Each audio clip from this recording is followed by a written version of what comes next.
Hey everybody, Anthony 4B4Diesel. Quick chit chat about what our new vehicle purchase choices are here in Australia if you want to purchase a new four-wheel drive, and how suitable they're really going to be for travelling and being set up the way we've traditionally been setting up vehicles, making them comfortable with all the gear, what we can fit in, how a lot of things are probably going to affect other technology, a lot of electronics going on more and more. So you've certainly got to be careful what you do. But let's get back to basics and take a look at the engines. So this is the old 1KD FTV, right? And it's got approximately a 7-litre oil sump. Probably holds a bit more than that, but we're just going to talk round figures for the video. Oil change is going to give you a number under, but you'll put about 7 or more, depending how much you drain and how much you get out, a few things like that. And there's some oil in the engine, so that's probably 8. And this, like I said, we're going to round it for this video. So 1KD, 7-litre oil sump. Now, I just want to say every engine's got its weak point. Every single engine's got its weak point. When it gets pushed to its limit, something is going to let go, right? Now, these engines, I'll tell you, for example, this one, it's 2013, it's done 320,000 Ks, still running no problem, right? So with the 1KD, generally they went a very long time before, and most of them haven't got to their limit. But we know the weak point is the piston cracking. That's the weak point. We don't see any other problems with the engine. Okay, let's move to a different engine. Okay, so the V6, the 4-litre V6, the 1GR, it's about 5 litres of oil. We're on to petrol for just a moment though. The weak point is if you miss services, the fine oil pickup can get blocked up, starves the engine of oil, it's all over. And of course, being an all alloy engine, those coolant changes are crucial. I'd be doing it every 2 years if I had a V6. I'd be looking for an excuse, just like I do on the 1KDs, to get that coolant out every couple of years once they're no longer new. Like I said, the first one, 5 years if you like, while everything's new and fresh, but after that, drop. I'm not going into coolant flush instructions in this video. You can check out the playlist and work that out. So 5 litres there, 7 litres here. Then we look at the 1GD, the replacement of this in the Prados, the 1GD engine, and leaving all the strap-on emissions gear problems aside, like the EGR cooler leaking and the DPF problems that was a class action. Put all that aside.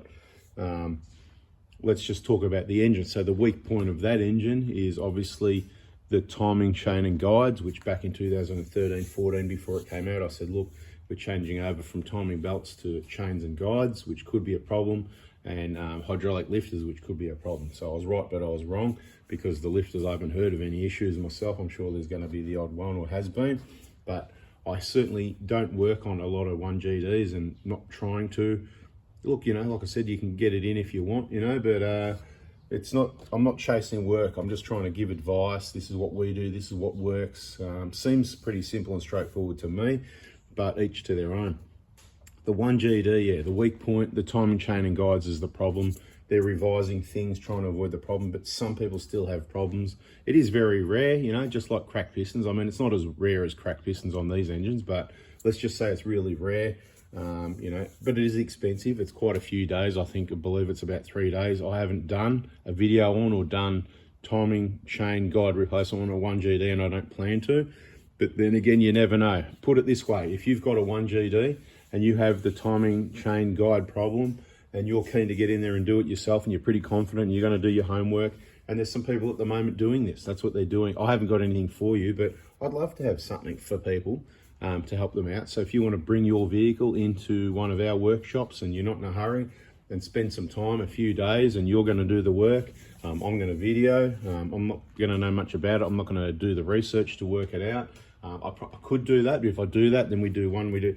It's like I don't do high aces, right? There's only one of me. I can only do what I'm doing. We're specializing in Prado, Hilux, particularly around injector replacement in the workshop to get the job done right, since it needs to be done right the first time, because it's got to be good for about 10 years. Supplying the injector kits with only the right gear. That's why people come to me, getting the job done right the first time.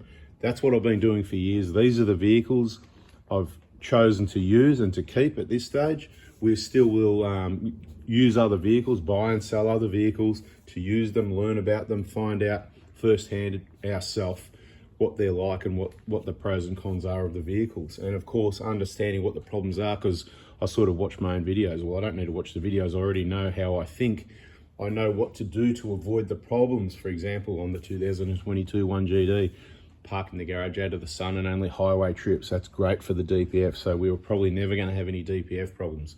Highway runs also equaled an average speed of closer to 100 k's an hour instead of average, what I see on people's average speed on their dash in the 30 kilometers an hour, which means the oil's 3 times cleaner than everybody else's, which was most likely going to avoid all timing chain guide issues. But if I was going to keep it long term or do shorter trips, I'd certainly do oil changes every 5,000 k's, and that's what I'm getting to. So there's that engine. Okay, same engine in the new Prado coming out now, but the 300 series. So we're looking at options. What options have we got here? So you look at the new Prado. There's a massive lack of space in the back. It's a diesel hybrid. I think it's a bad idea, and it does certainly take up a lot of space. Some people love the look of it, the shape. Some people love it, some people hate it. It's very divided.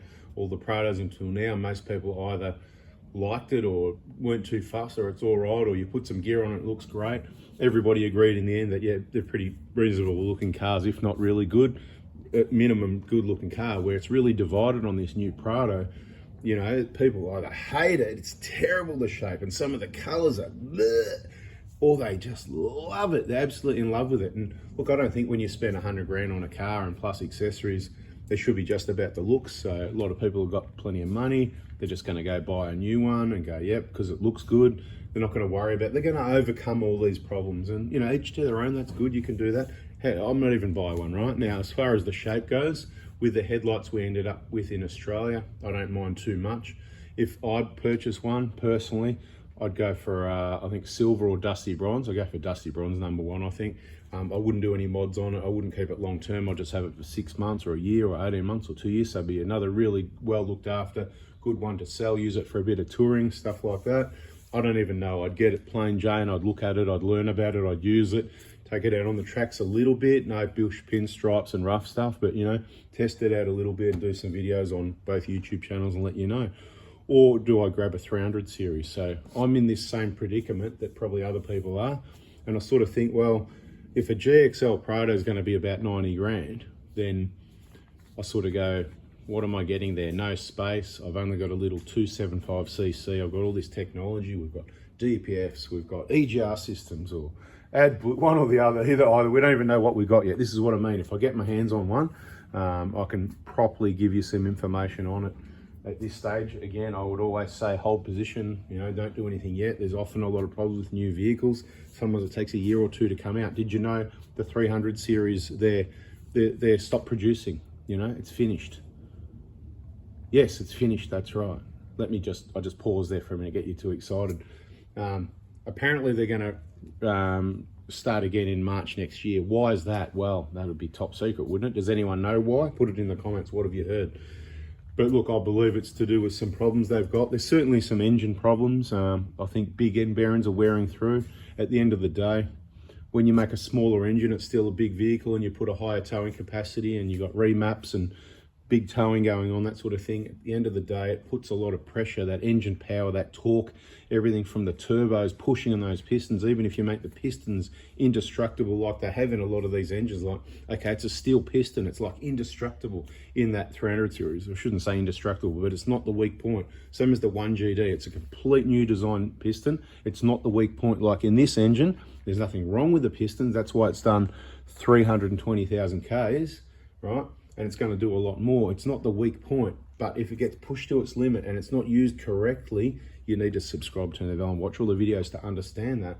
It's the weak point. In the 1GD, it's not the weak point. It's lack of lubrication, timing chain guide issues, and maybe something else in the future. They're only about 10, not even 10 years in Australia, so we don't know yet. You know, 1KDs, they're, you know, over 20 years in Australia sort of thing. So, well, no, about 20 years in Australia, over 20 years around the world. So it takes time, you know. The awareness has only been a lot in the last 10 years, right? So wait and see the next 10 years. Okay, 300 series. So you can't get one unless there's one in stock.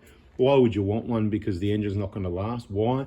Well, again, like I said, DPFs, remember the EGR system, massive EGR flow, soot loading in the oil. What do you think? The soot doesn't, you know, create abrasiveness in the oil and wear and tear and less lubrication. Oil changes every 10,000 Ks, they reckon, with that amount of soot in it. And only a 5 litre sump. I think that's the biggest issue with that bigger engine in the higher towing capacity vehicle. And it's got a 5, again, remember that I'm rounding it. I want to shock you a little bit. Only 5 litres, so there's less oil moving around there. Anyway, I could yak on about this all day. So this is the predicament. If you want to know more about the outcome here, I've got plenty of vehicles. I don't need another one, but I'll buy another one because that's how we roll. We need to see, learn, use, see if we like them or not, share genuine information with you guys. The look of the vehicle, the Prado.